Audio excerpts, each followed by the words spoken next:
हमारे क्लास में आपका स्वागत है। जिन बच्चों ने भी पिछला अध्याय पढ़ा है तो उन लोगों को ये पता होगा कि हम लोग स्टोन एज को पढ़ा रहे हैं और इसी स्टोन एज से बिना समय गवाते हुए हम लोग अगले प्रश्न पे आते हैं। हमारा अगला प्रश्न है, नवपाषाण युग में भारतीय उपमहाद्वीप के उत्तर पश्चिम क्षेत्र में निम्नलिखित में से किस स्थान पर कृषि के प्रमाण मिले हैं। यानी कि ये प्रश्न पूछ रहा है कि वो कौन सा स्थान है जहां पे एग्रीकल्चर का प्रमाण भारतीय उपमहाद्वीप में सबसे पहले मिला है। तो जो भी इसका ऑप्शन है उसमें से इसका उत्तर होगा मेहरगढ़। ठीक है, बालाकोट वगैरह नहीं होगा, दमसादात वगैरह नहीं होगा, ये मेहरगढ़ होगा। ये मेहरगढ़ हमारे भारतीय उपमहाद्वीप के लिए बहुत ही महत्वपूर्ण स्थान है। ये वही स्थान है जहां पे भारतीय उपमहाद्वीप के लोगों ने सबसे पहले एग्रीकल्चर शुरू किया था, जौ और गेहूं का उत्पादन किया था। पिछले क्लास में हम लोगों ने पाकिस्तान के मानचित्र के माध्यम से जाना था कि मेहरगढ़ पाकिस्तान में कहां पड़ता है। यदि आप गूगल पे मानचित्र को देखिएगा मेहरगढ़ का, तो आप लोगों को पता चलेगा कि ईरान और पाकिस्तान का जो बॉर्डर है उसी बॉर्डर पे ये मेहरगढ़ है। उस समय का जो क्लाइमेट था वो एग्रीकल्चर ओरिएंटेड था, लेकिन आज का जो क्लाइमेट है वहां पे थोड़ा सा बदल गया है और एग्रीकल्चर के लिए वो अब सुटेबल नहीं रहा है। ठीक है, तो यदि किसी को भी पाकिस्तान के मानचित्र को समझना है तो पिछले अध्याय में जाके या पिछले एपिसोड में जाके वो देख सकते हैं। एक चीज मैं यहाँ पे ये बता देना चाहता हूँ, बहुत लोग होंगे जो जानते होंगे इसके विषय में, लेकिन फिर से हम रिवाइज करवा देते हैं कि जब भी हम लोग कोई भी चीज जीएस में पढ़ेंगे तो ये जानेंगे कि ये है नॉर्थ, साउथ, ईस्ट, वेस्ट, ये हम लोग जानते हैं। लेकिन कभी कभी कुछ कंफ्यूजन हो जाता है। 8 दिशाओं का ज्ञान हम लोग के लिए आवश्यक है। तो ये क्या है, नॉर्थ और ईस्ट के बीच में नॉर्थ ईस्ट, ईस्ट और साउथ के बीच में साउथ ईस्ट, वेस्ट और साउथ के बीच में वेस्ट साउथ, और वेस्ट और उत्तर के बीच में यानी नॉर्थ के बीच में नॉर्थ वेस्ट या वेस्ट नॉर्थ हम लोग बोलेंगे। तो ये इन 8 दिशाओं की जानकारी हम लोग को पता होना चाहिए।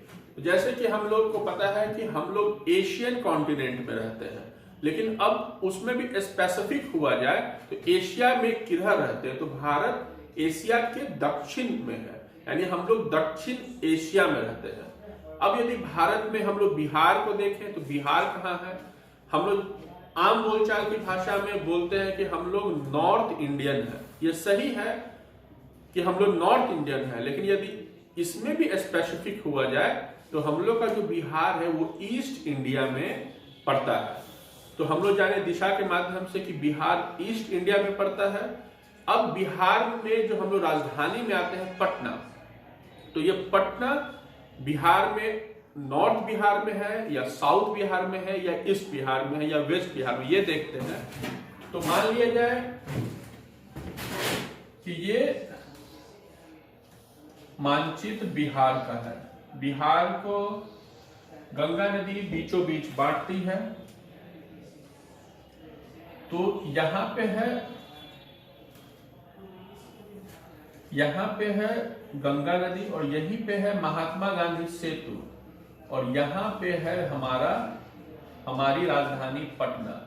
तो हम लोग जान रहे हैं कि जो पटना जिला है वो बिहार के दक्षिणी कोने पे यानी दक्षिणी बिहार में ये आता है।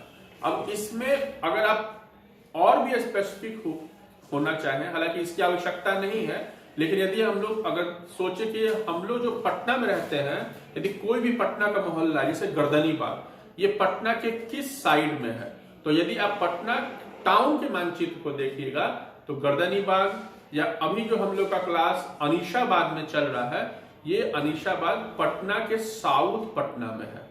तो ये हालांकि ये हम लोग के एग्जाम के लिए महत्वपूर्ण नहीं है, लेकिन मैं इन प्रश्नों के माध्यम से ये बताना चाहता हूं कि दिशा का ज्ञान होना बहुत इतिहास में या किसी भी मानवीय विषय में आवश्यक है। ठीक है,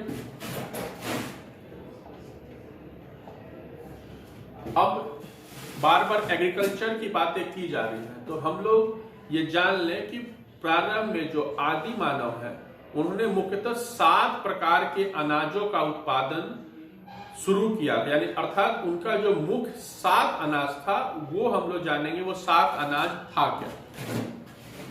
तो देखिए जैसे कि ये अनाज है जिसको हम लोग पैडी बोलते हैं। सबसे पहले जिसका उत्पादन हुआ वो गेहूं है, सॉरी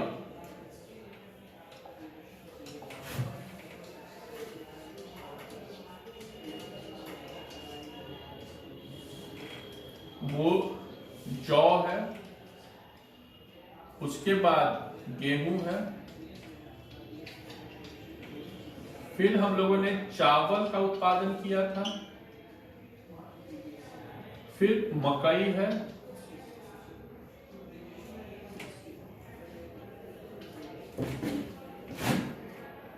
एक सोरधम नामक भी अनाज होता है, एक राई है, तो 6 हो गया, और एक जो है वो फिलहाल हम भूल गए हैं। हालांकि 7 अनाज है, 7 में से 6 अभी याद आ रहा है। इन 6 अनाज का उत्पादन आदि मानव ने सबसे पहले भारतीय इतिहास में या मानवीय इतिहास में किया था। ठीक है,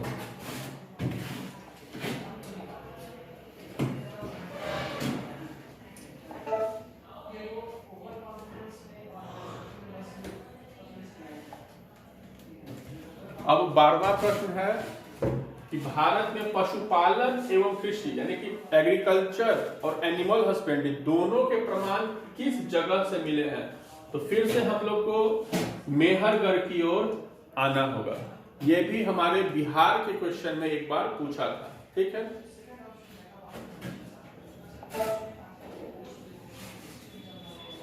हम लोग अब तेजी से 13वें प्रश्न में आते हैं कि 13वां प्रश्न क्या है। निम्नलिखित में से किन स्थानों से मध्य पाषाण काल में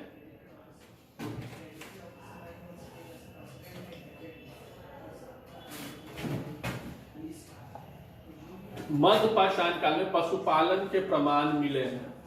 तो यहाँ पे देखना है, पिछले प्रश्न में भी हम लोगों ने देखा था कि पशुपालन के प्रमाण कहाँ कहाँ से मिले हैं। तो एक जगह था आदमगढ़, लेकिन उसी के साथ एक जगह और है जहां पे पशुपालन के प्राचीनतम साक्ष्य मिले हैं। तो वो जगह का नाम है बागोर। ठीक है, इसका उत्तर होगा बागोर। अब जैसे कि बागोर है राजस्थान में, तो थोड़ा सा हम लोग राजस्थान के विषय में जानेंगे। ठीक है, तो मान लिया जाए ये मानचित्र है राजस्थान का, तो ये एक बॉर्डर स्टेट है। इसमें लगभग 25 डिस्ट्रिक्ट आते हैं और 25 एमपी यहां से चुन के लोकसभा में जाते हैं। ये जो राजस्थान है हमारा क्षेत्रफल के अनुसार, एरिया के अनुसार सबसे बड़ा राज्य है। एक हम लोग जाने, दूसरा जो अभी इसके मुख्यमंत्री हैं अशोक गहलोत साहब हैं। और साथ में अगर टाइगर रिजर्व के बारे में जाना जाए तो एक टाइगर रिजर्व यहाँ पे रणथंभौर टाइगर रिजर्व है। और राजस्थान का इतिहास काफी गौरवशाली है, और इस गौरवशाली इतिहास को हम लोग आगे के अध्याय में हम लोग पढ़ेंगे।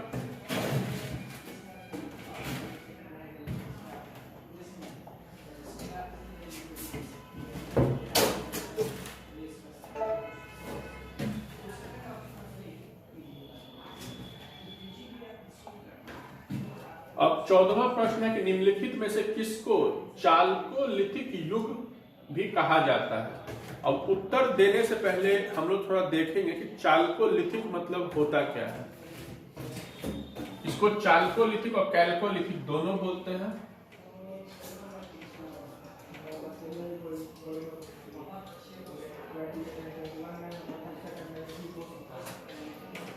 यानी कि चालको मतलब हुआ तांबा और लिथिक मतलब हुआ पाषाण, यानी कि ताम्र पाषाण काल, ऐसा काल जिसमें मनुष्य मुख्यतः तांबा और पाषाण के उपकरणों का प्रयोग किया करता था।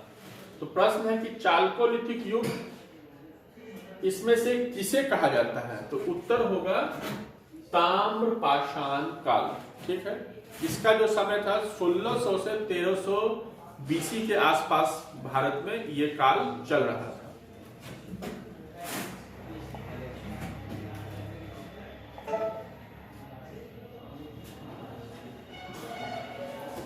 अगला प्रश्न है कि निम्नलिखित में से किस एक पुरा स्थल से पाषाण संस्कृति से लेकर हड़प्पा सभ्यता तक के सांस्कृतिक अवशेष प्राप्त हुए हैं? यानी कि ऐसा कौन सा पूरा स्थल है जहां पे हड़प्पा से लेकर यानी पाषाण संस्कृति से लेकर हड़प्पा तक के अवशेष प्राप्त हुए हैं? यानी कि भारतीय उपमहाद्वीप का वो कौन सा साइट है जहां पे पाषाण उपकरण भी मिले हैं और वहां से हड़प्पा तक के भी उपकरण भारत में मिले हैं? तो उसका नाम भी है मेहरगढ़, क्योंकि हड़प्पा सभ्यता जब भारत में हड़प्पा सभ्यता का उदय हुआ था, जो प्रारंभिक हड़प्पा था, उसका एक साइट मेहरगढ़ भी था। ठीक है,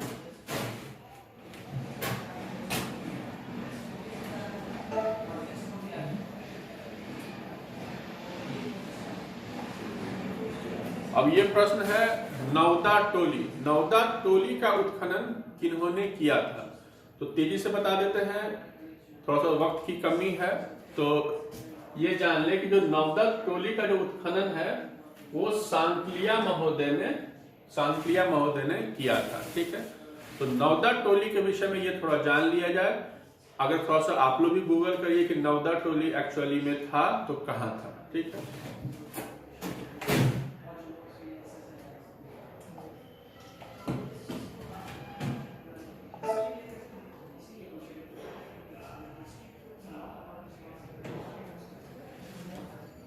चलिए प्रश्न नौदा टोली से ही है। नौदा टोली जो एक महत्वपूर्ण हिस्टोरिकल साइट है वो किस राज्य में है? तो इसका उत्तर होगा महाराष्ट्र। महाराष्ट्र राज्य में नौदा टोली पड़ता है और नौदा टोली महाराष्ट्र में है। ये भी हमारा काफी बड़ा राज्य है। यदि सीक्वेंस में कभी दिया जाए कि भारत के 3 सबसे बड़े क्षेत्रफल के अनुसार राज्य बताया जाए तो पहला होगा राजस्थान, दूसरा होगा मध्य प्रदेश, तीसरा होगा महाराष्ट्र और उसके बाद बिहार के बारे में यदि आप जानेंगे तो बिहार का नंबर है 13। ये सीक्वेंस हम लोग को जानना जरूरी है। अब इसमें थोड़ा सा बिहार के रेफरेंस में देखा जाए तो बिहार का सबसे बड़ा जिला कौन सा? ये एक बार एक बच्चे से इंटरव्यू में, बीपीएससी के इंटरव्यू में पूछा गया था कि सबसे बड़ा जिला बिहार का कौन सा है? तो बहुत लोगों को पता है कि वो पश्चिम चंपारण है। जैसे ही दूसरे पे आया जाए तो थोड़ा सा कंफ्यूजन होगा। तो दूसरा जिला है गया, तीसरा बहुत लोग नहीं जानता है, तीसरा है पूर्वी चंपारण जिसका हेडक्वार्टर मोतिहारी है। ठीक है,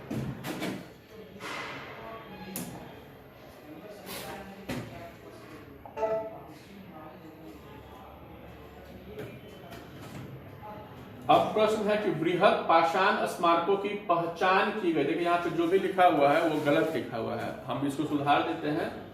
पहचान की गई है।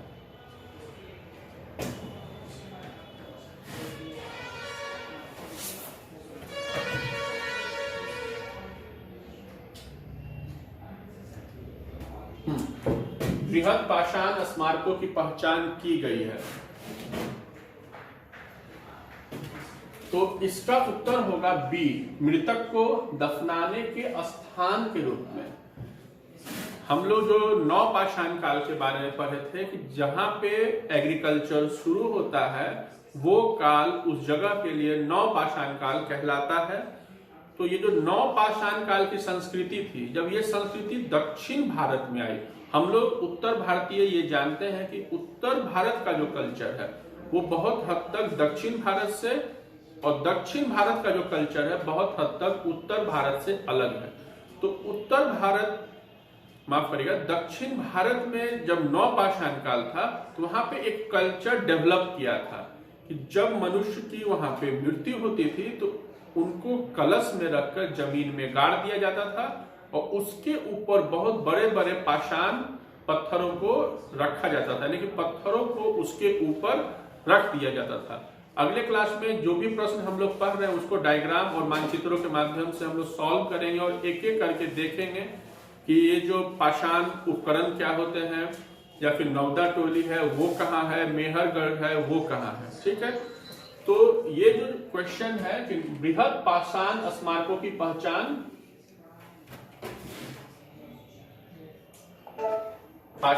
पाषाण उपकरणों की पहचान की गई है, तो उत्तर होगा मृतक को दफनाने के स्थान के रूप में। ये एक कल्चर था कि जब परिजनों की मृत्यु होती थी तो उनके अवशेष को अस्थि कलश में रखकर एक जगह पे गाड़ा जाता था और वहीं पे एक बहुत बड़े बड़े पत्थरों को रख दिया जाता था। ये एक बृहद पाषाण कल्चर दक्षिण भारत में नवपाषाण काल में डेवलप हुई।